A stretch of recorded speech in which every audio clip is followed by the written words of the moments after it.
Reynald, le stress monte. D'où vient ce coup de feu? Clairement, de la direction vers laquelle sont partis tes amis. Tu as un rapide frisson en cherchant à imaginer ce qui a bien pu se passer. Est-ce que tes amis vont bien? Tu dévales les escaliers à toute vitesse et cours vers la grande place.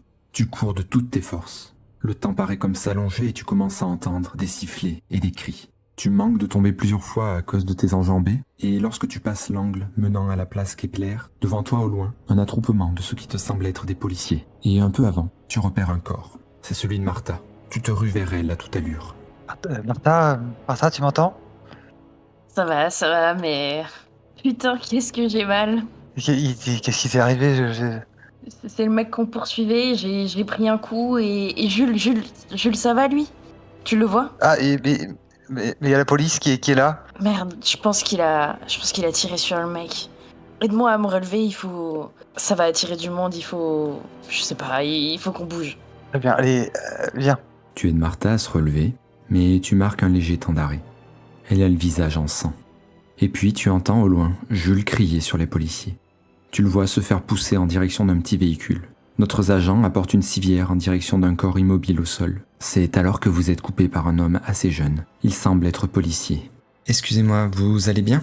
Ouais, j'ai pris un coup, C'est l'homme qui vient de tirer qui vous a fait ça? Non, justement, c'était mon ami et c'est celui qui est au sol qui m'a frappé avec un coup de marteau. Désolé. On va vous emmener aux urgences. Un coup de marteau et il faut vous faire examiner. Et notre ami, qu'est-ce qui va lui arriver?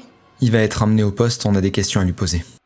Des agents arrivent à vos côtés pour te conduire Martha dans un véhicule ambulancier. Tu pousses les rideaux pour entrer dans le long compartiment arrière et des agents se placent à tes côtés pour te faire les premiers soins. Je pars avec Martha.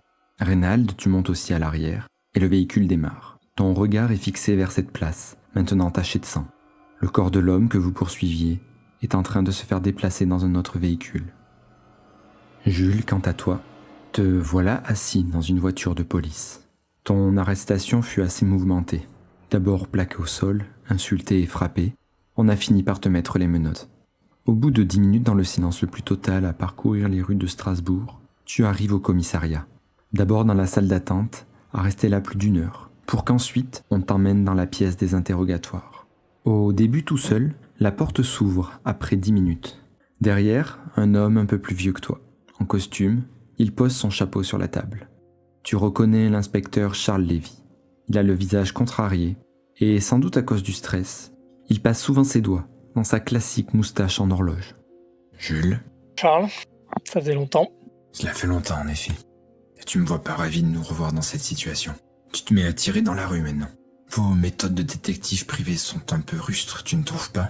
J'étais en surveillance de la zone et cet homme a tenté à la vie d'un de mes agents. Jules, un de tes agents? Oui. C'est qu'une gamine, Jules. Pas un de tes agents ou je ne sais quoi. Regarde dans quelle galère tu viens de te mettre. Qu'est-ce que tu... Écoute, cet homme était un meurtrier ou il a failli l'être. Je vois pas ce que j'ai fait de mal. Ce que t'as fait de mal? Jules, tu lui as tiré dessus. On n'est plus à la guerre. Il est mort cet homme, tu te rends compte? Je comptais pas le tuer. Je sais pas quoi faire de toi, Jules. Tu espères quoi en montant ton cabinet? Tu vas pouvoir aider tout le monde? Que tu remplaceras la police? Peut-être que si la police faisait correctement son travail, j'en aurais pas moi. Tu y étais dans cette police, je te rappelle. Qu'est-ce que tu crois faire de mieux que la police, à part te mettre en danger de manière inconsciente? Je ne sais pas. Il faut demander aux gens qui nous engagent. Eh bien, je suppose que tu peux même pas me dire sur quelle affaire t'es en ce moment. Tu sais que c'est confidentiel, je peux pas te le dire. Franchement, tu m'exaspères. Tu sais que t'as de la chance.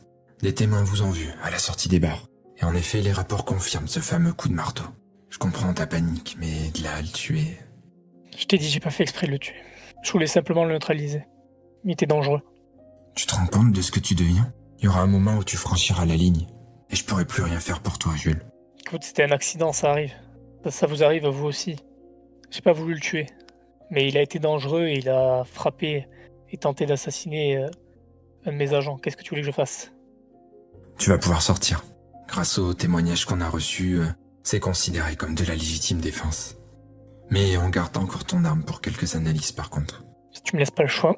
Non. Je peux y aller? Tu peux y aller, mais un dernier conseil. Fais attention à toi, Jules. Je serai pas toujours là pour te couvrir. Et ces agents, comme tu aimes les appeler, ils ont une vie aussi. Retranscris pas tes frustrations sur eux. Je vais tâcher de retenir tes conseils. Je quitte la salle. Tu rejoins l'accueil pour récupérer les affaires qui t'avaient été confisquées et tu sors du commissariat. Il est aux alentours de 4 heures du matin. Je respire un bon coup et je repars vers le cabinet. Reynald et Martha, on vous conduit à l'hôpital.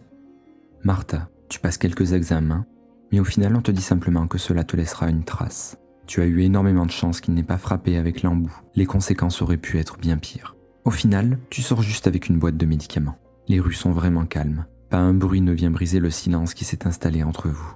Vous parcourez Strasbourg en repensant à ce que vous venez de vivre jusqu'à arriver à votre cabinet. L'horloge dans la salle d'attente affiche 3 heures du matin. Vous discutez un peu et tentez de vous reposer. Et puis au bout d'un moment, la porte du cabinet s'ouvre et vous découvrez un Jules, l'air un peu abattu. Vous êtes là?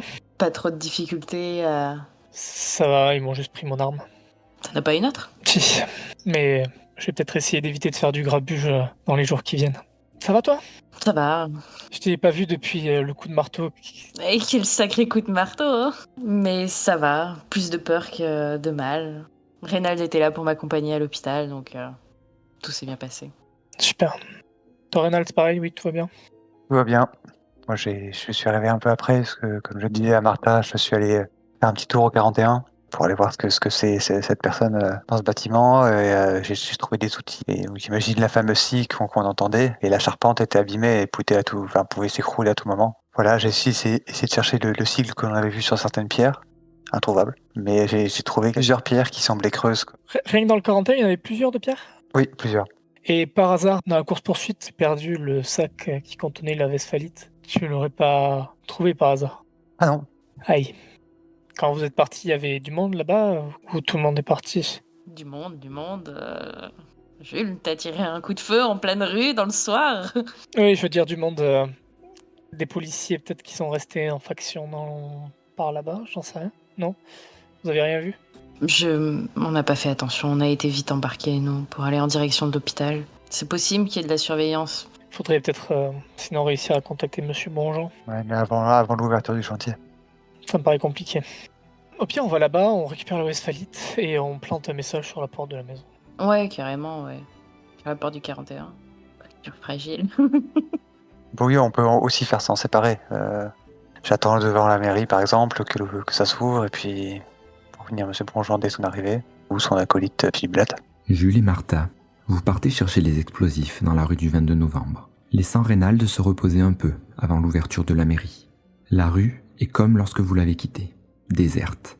Bien que vous pouvez voir quelques lumières de maisons s'allumer dans la ville, aucun ouvrier n'est encore sur le chantier. Et par chance, la westphalite n'est pas très dure à retrouver. Vous la ramenez donc à votre bureau et découvrez un Reynald affalé sur le canapé dans un profond sommeil. Mais la mairie va bientôt ouvrir. Et après un réveil difficile, vous partez tous les trois dans l'espoir de pouvoir parler à Charles Bonjean. Lorsque vous arrivez, les portes de l'hôtel de ville ouvrent à peine. Vous entrez et retrouvez le bruit assourdissant des machines à écrire jusqu'au bureau de Philippe Blatt. On toque. Entrez. La porte. On rentre. Vous entrez dans son bureau et il y a énormément de papiers étalés un peu partout. De ce que vous pouvez voir, il est débordé. Ah, c'est vous. En quoi puis-je vous être utile? On vient signaler un problème au 41. Il vaudrait mieux... Il y a eu un souci? Il va y avoir un souci, probablement. On a des informations qui nous indiquent qu'il y a eu un sabotage au 41. La structure est abîmée, si quelqu'un rentre, ça pourrait s'effondrer. J'ai constaté par mes yeux, c'est très dangereux, il ne faut pas y aller. D'accord, je note ça. J'envoie ça tout de suite. Vous le voyez prendre un bout de papier précipitamment et écrire très rapidement dessus. Il passe à peine le pas de la porte qu'un assistant arrive récupérer le papier et des dossiers. Il glisse le message en haut de la pile.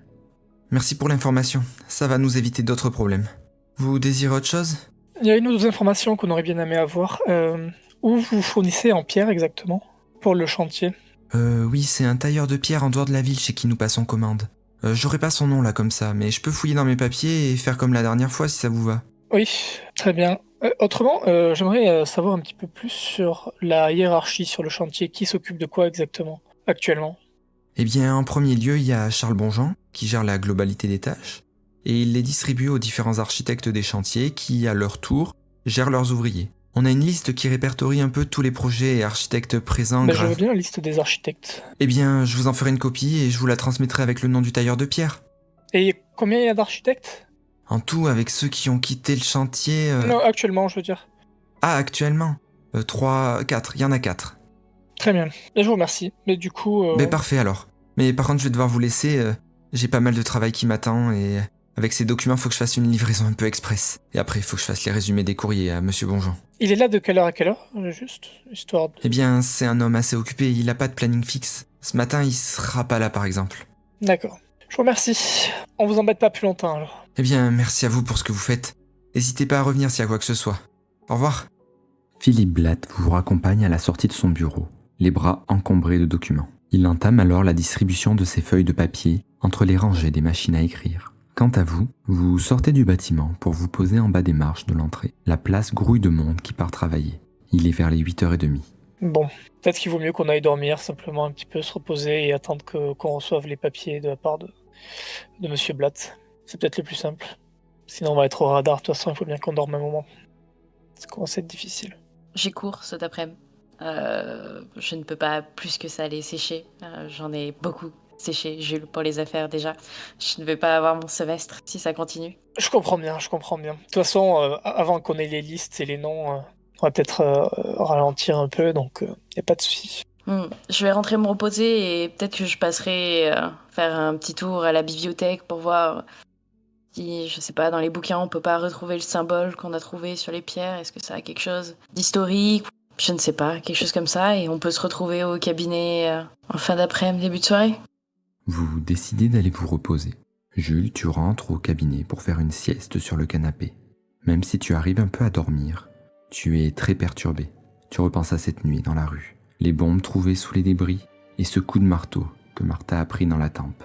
Quant à toi, Martha, tu rentres, mais lorsque tu passes l'escalier du bar pour monter dans ta chambre, ton père arrive et te hurle un peu dessus. Tu es parti toute la nuit, sans dire où tu allais. Tous les clients du bar se retournent, et lorsqu'ils te répètent pour la 4e fois que ta mère était très inquiète, tu pars te reposer dans ta chambre. Reynald, tu arrives dans ton appartement, et pour toi c'est assez clair, il faut que tu dormes. Tu ramènes le journal dans ta cuisine sans même le lire, et tu pars te coucher.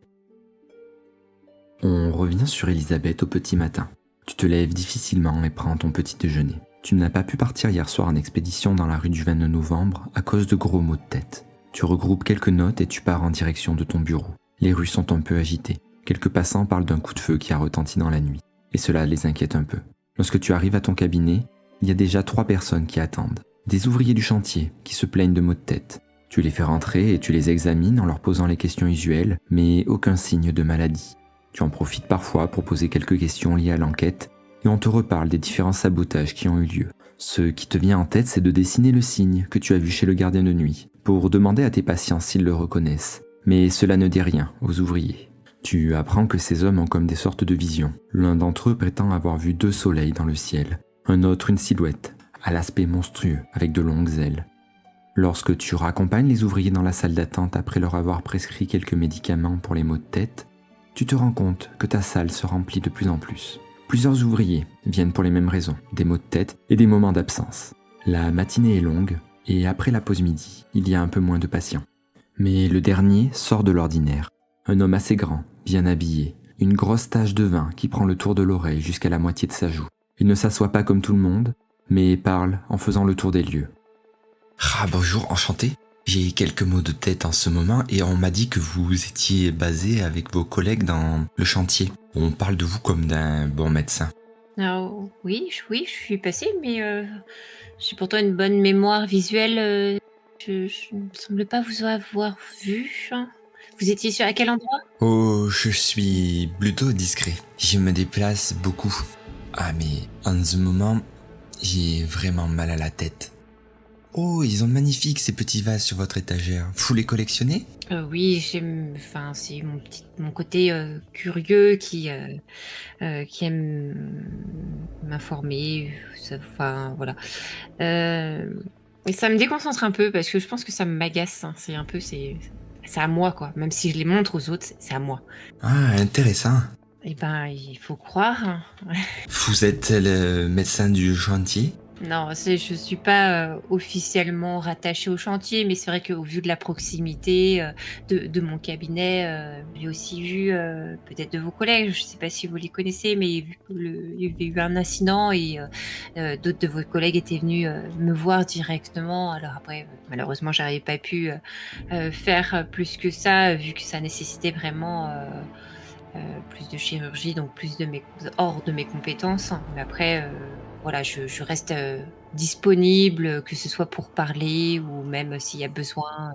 Oh, c'est bien, c'est bien. Au-delà des mots de tête, c'est vrai que si vous avez peut-être besoin de parler ou des fois, c'est vrai que c'est dur un chantier, il se passe beaucoup de choses, enfin les journées sont longues, vous avez besoin, voilà, de vider votre sac. Au lieu de vous retrouver dans un bistrot, n'hésitez pas à passer me voir. Ma porte reste toujours ouverte quand je suis là. Oh, et c'est quoi ce signe que vous avez dessiné sur le carnet? Ah oui, oui, je gribouille un peu. Des fois, des formes qui me passent par la tête. Pourquoi vous le connaissez? Vous l'avez déjà vu? Non, j'ai jamais vu. Mais je vais devoir vous laisser. Mais vous sentez vraiment pas bien, vous êtes sûr? Oui, ne vous inquiétez pas. Pour essayer de prolonger l'instant, je lui fais mais attendez, je vais vous raccompagner. Mais c'est vrai que vous m'avez pas donné votre nom. Maintenant, Je le demande à chaque ouvrier qui passe, enfin à chaque patient, hein, ce qui est normal. Hans.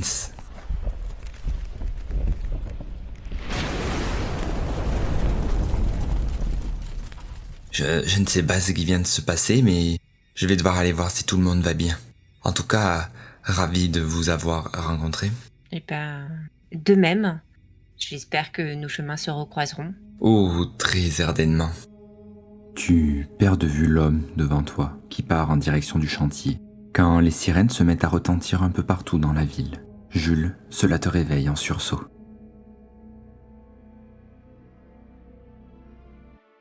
Vous venez d'écouter notre podcast sur la ville en jaune. On espère que cela vous plaît. N'hésitez pas à faire vos retours dans les commentaires et on y répondra avec plaisir. Vous pouvez aussi nous retrouver sur différents sites de podcast et aussi sur le serveur Discord du Grills Biz Nexus, un serveur JDR où vous pouvez trouver des parties comme des conseils. Merci pour votre écoute et à la prochaine.